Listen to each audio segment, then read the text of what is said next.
Hi ஃப்ரெண்ட்ஸுங்க, இன்றைக்கி நான் செய்ய போகிறது கருணக்கிழங்கு குழம்பு. கருணக்கிழங்கு சின்னதாக கட் பண்ணி வச்சுருக்கு. இதை கொஞ்சம் வெந்த அப்புறம் தண்ணி கொட்டிட்டு இந்த குழம்பு செய்யணும். இதுக்கு சேர்க்க வேண்டியது நான் தேங்காய் வச்சுருக்கு. அடுப்பில் தேங்காய் வறுத்து செய்கிறது. இது தேங்காய் வறுத்துட்டு நம்ம அதில் போட வேண்டியது மசாலைங்க. இதெல்லாம் போடணும். புளி, சின்ன வெங்காயம், பூண்டு, ஜீரகம், வெந்தயம், மிளகாத்தூள். இது கொஞ்சம் நல்ல ஒரு கலராக வந்த அப்புறம் நம்ம தனியாத்தூளும் மஞ்சத்தூளும் போட்டுக்கலாம். இப்போ போட்டோன்னா கரிஞ்சு போயிடும். தேங்காய் நல்லா ஃப்ரை ஆகிட்டு நல்லா ஃப்ரை ஆன அப்புறம் நம்ம இது கூட போட்டுடலாம். அதிலே ஃப்ரை ஆகிடும் எல்லாமே சேர்ந்து. இன்னும் தனியாத்தூளும் மஞ்சத்தூளும் நம்ம நல்லா ஃப்ரை ஆன அப்புறம் போட்டுக்கலாம் ஃப்ரெண்ட்ஸுங்க. இந்த கலர் வந்திருக்கு. நம்ம இதில் கொஞ்சம் கறிவேப்பிலை, தனியாத்தூள், மஞ்சத்தூள் எல்லாத்தையும் போட்டுக்கலாம். கொஞ்சம் நேரம் ஃப்ரை ஆனாலும் கேஸ் ஆஃப் பண்ணிவிட்டு ஆறுன அப்புறம் நம்ம மிக்சியில் அரைச்சிக்கலாம். ஃப்ரை ஆகிடுச்சு. நம்ம இதில் கருணக்கிழங்கு போட்டுக்கலாம்.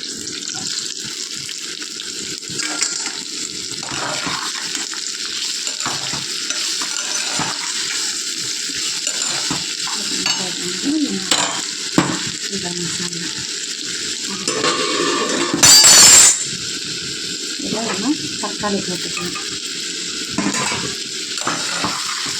கொஞ்சம் நேரம் கொஞ்சம் வதங்கிட்டு வதங்கின அப்புறம் அரைச்சி வச்சுருக்கு. இதை வழியாக அரைச்சிருக்கு. தண்ணி கொஞ்சம் கொஞ்சமாக வீட்டி அரைச்சிருக்கு. இதை அம்மியில் ஆனானா நம்ம இன்னும் தண்ணி ஊற்றாமல் அரைச்சது நல்லா அழகாக வரும்.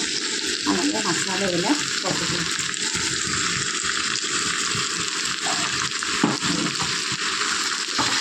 உப்பெல்லாம் நான் போட்டுருக்கு. தண்ணி ஊற்றி அப்படியே மூடி வச்சு கொதிக்க வைக்க வேண்டியதான்.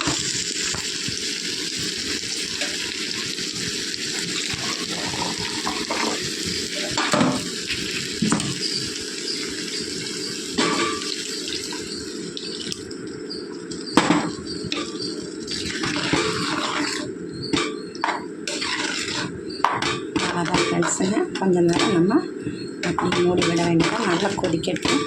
கொதித்து எந்த பச்சை வாசனைலாம் இருக்க மாட்டேன். ஏன்னா நம்ம எல்லாம் வறுத்து தானே அரைச்சிருக்கு. இப்போ நல்லா கொதிக்கட்டும். கொதித்த சேஷம் நம்ம இறக்க வேண்டியதான். நம்ம அடுத்தது கீரைக்கு உள்ளது நான் தாளித்து போட்டிருக்கு கீரை. இதில் தேங்காய், ஜீரகம் எல்லாத்தையும் அரைச்சி போட வேண்டியது. கோவக்காய் கட் பண்ணி வச்சுருக்கேன். ஒரு கோவக்காய் போட்டு கூட செஞ்சிடலான்னு நினச்சேன். நம்ம இதில் எண்ணெய் ஊற்றலாம்.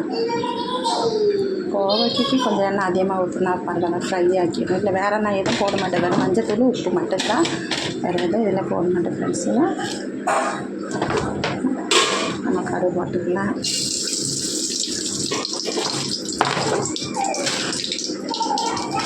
எனக்கு பச்சை மிளகா போட்டிருக்கேன். 4 பச்சை மிளகா. அதனால் கடுகு உடஞ்சிச்சு. போட்டு தேவையான உப்பும் போட்டு மஞ்சத்தூளும் போட்டு கொஞ்சம் நேரம் நம்ம அப்படியே மூடி வச்சிடலாம். கொஞ்சம் தண்ணி லைட்டாக தடுத்து வச்சிடலாம். மூடி வச்சிடலாம்.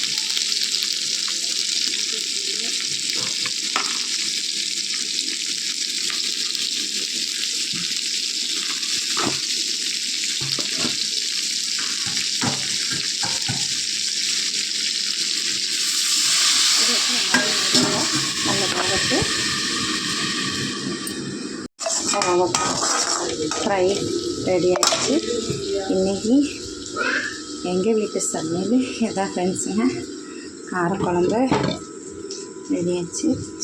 கருணக்கிழங்கு காரக்குழம்பு. எங்கள் ஊரில் இது தீயல்னு சொல்லும். கருணக்கிழங்கு சேனை தீயல்னு சொல்லும். எங்கள் ஊரில் காரக்குழம்புன்னு சொல்லுவோம். சென்னையில் காரக்குழம்பு, கீரை கூட்டு, சாப்பாடு. அதான் ஃப்ரெண்ட்ஸுங்க இன்றைக்கி எங்கள் வீட்டு சாப்பாடு. லைக் பண்ணுங்கள், ஷேர் பண்ணுங்கள், சப்ஸ்கிரைப் பண்ணுங்கள். என்னோடய யூடியூப் சேனலில் போய் எனக்கு ஷேர் பண்ணி சப்ஸ்கிரைப் பண்ணி லைக் பண்ணுங்கள் ஃப்ரெண்ட்ஸுங்க. பாய் ஃப்ரெண்ட்ஸுங்க. அடுத்த வீடியோவில் பார்க்கலாம்.